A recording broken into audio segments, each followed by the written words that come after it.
Boker Tov à tous. Dans cette Mishnah, Avram, notre père, que la paix soit sur lui, fut soumis à 10 épreuves qu'il a toutes surmontées, pour faire savoir combien grand était l'amour d'Avram, notre père, que la paix soit sur lui.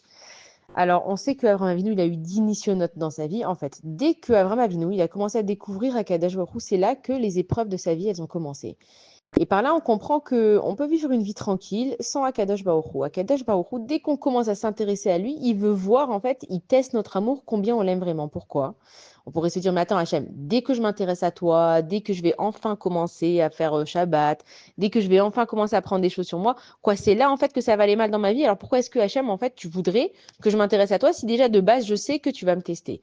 Akadosh Baruch Hu, il te dit, regarde, moi, mon fils, je suis le roi du monde. Donc, j'ai tout à t'offrir dans ce monde. Tout ce que tu vois, ça m'appartient. Maintenant, moi, quand j'aime quelqu'un, enfin, Akadosh Baruch Hu, il aime chacun de ses enfants. Mais si toi, tu veux qu'on ait une relation, toi et moi, ensemble, je veux vérifier à combien ton amour, il est grand pour moi. Parce que selon ton amour, je vais augmenter tous les plaisirs que je suis capable de te donner. C'est-à-dire que soit tu vis ta vie, voilà, comme ça, normalement, bon, tu t'en sors. Mais sache que si moi, tu me prouves ton amour, à chaque fois que tu me fais la preuve de ton amour, je vais faire grandir plus et encore plus ta récompense. Donc tu comprends que j'ai besoin d'évaluer ton amour. Et donc en fait, quand Abraham Avinu, ce qu'on a dit hier dans la Mishnah, il a commencé à découvrir Akadosh Baruch Hu, il a commencé à en parler. Là, il a eu 10 épreuves. Et donc sa première épreuve, c'était à Ur-Kasdim. Il a été jeté par Nimrod dans une fournaise ardente parce qu'il a rejeté l'idolâtrie. Là-bas, tout le monde était idolâtre. Et donc Nimrod, il lui a dit, écoute, tu vas pas commencer à me faire la révolution, on est bien comme ça, on est tous en train d'être idolâtres. Pourquoi toi maintenant t'arrives et tu viens nous dire qu'il n'y a pas plusieurs dieux, qu'il y en a qu'un seul et que c'est pas des statues, etc.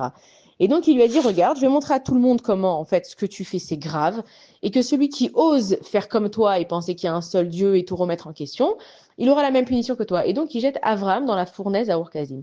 Avram Avinu, il se laisse faire, il se combat pas contre Nimrod. Pourquoi? Parce que lui, il était avec Akadosh Baruch Hu. Celui qui est avec Akadosh Baruch Hu, il n'a pas besoin de se battre plus que ça contre les êtres humains. Et donc, il a jeté dans la fournaise ardente et elle était tellement forte, cette fournaise, qu'on ne pouvait même pas s'en approcher, même pour regarder ce qu'il y avait dedans, on se brûlait. Et donc, ils étaient sûrs qu'Abraham Avinu, il était en train de brûler et que voilà la punition à tout celui qui va ne pas être idolâtre, etc. Et ils entendaient des voix qui sortaient de la fournaise. Donc, tant bien que mal, ils se sont quand même approchés de la fournaise, même si ça brûlait pour voir ce qui se passait. Et ils voyaient Abraham Avinu, donc il l'avait enchaîné pour ne pas qu'il sorte en plus, tellement qu'ils avaient pas enfin, tellement qu'ils savaient qui c'était Abraham Avinu.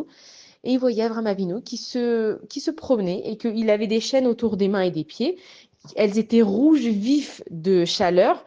Et pourtant, Abraham Avinu, il parlait et il faisait des Dvar Torah au milieu des flammes et tout. Jusqu'à ce que Nimrod, il en peut plus, il le sort et qu'ils lui disent mais qui tu es pour ne pas brûler dans le feu. Et Abraham Avinu qui lui dit mais moi j'ai pas besoin du feu du Gehinam de l'enfer d'avoir peur de ça. Moi j'ai le feu de la Torah qui me protège. Et donc cette épreuve, elle est déjà en train de nous dire, d'abord c'est la première d'Abraham Avinu, elle est en train de nous dire qu'il ne faut pas croire en l'être humain.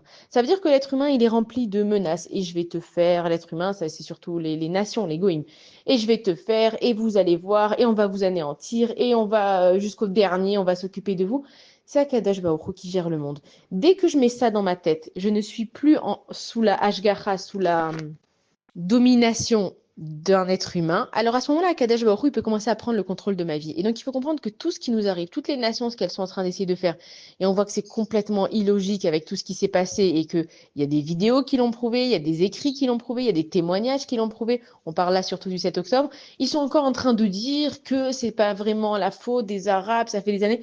Bon, nous, en fait, on a compris. On rentre pas, en fait, dans leur façon de penser. Nous, c'est Akadosh Baruch Hu qui a décidé que ça se passerait comme ça. On accepte et on va à travers cette épreuve. De la même façon que Abraham Avinu, il est passé à travers l'épreuve de la fournaise ardente, et ben nous, on passe à travers cet enfer du 7 octobre. On sait que c'est Akadosh Baruch Hu qui l'a fait. On remet pas en question les plans d'Akadosh Baruch Hu. Et c'est comme ça, en fait, qu'on va suivre les traces de Abraham, Yitzhak et Jacob. On a tendance, quand on lit la Torah, à se dire ouais, mais nous, on n'est pas des Abraham Avinu. Ouais, mais nous, on n'est pas des Sarah, mais nous, on n'est pas. Alors pourquoi est-ce que Akadosh Baruch Hu va nous raconter une histoire avec des gens si on sait de base qu'on ne pourra jamais être comme eux? Ça veut rien dire. C'est comme si toute ma vie, je vais dire à mon enfant, je vais lui raconter des histoires sur un oiseau qui a volé et que chaque chose que je fais dans ma vie, je lui dis, ah, rappelle-toi bien, hein, l'oiseau, il a volé. Il y a un moment donné, mon enfant, il va me dire, écoute, maman, t'es bien gentille, j'adore tes histoires, mais j'ai pas d'aile. Comment tu veux que je fasse? J'ai pas de bec. Tu me racontes une histoire qui est inaccessible. Kadosh Baruch Hu, il est intelligent. Sa Torah, elle est intelligente. S'il me raconte les histoires d'Abraham, Israël et Jacob, c'est pour que moi, dans ma vie, à mon niveau, à moi, je puisse moi aussi passer à travers une fournaise ardente et avoir la foi seulement en Kadosh Baruch Hu. Bonne journée à tous.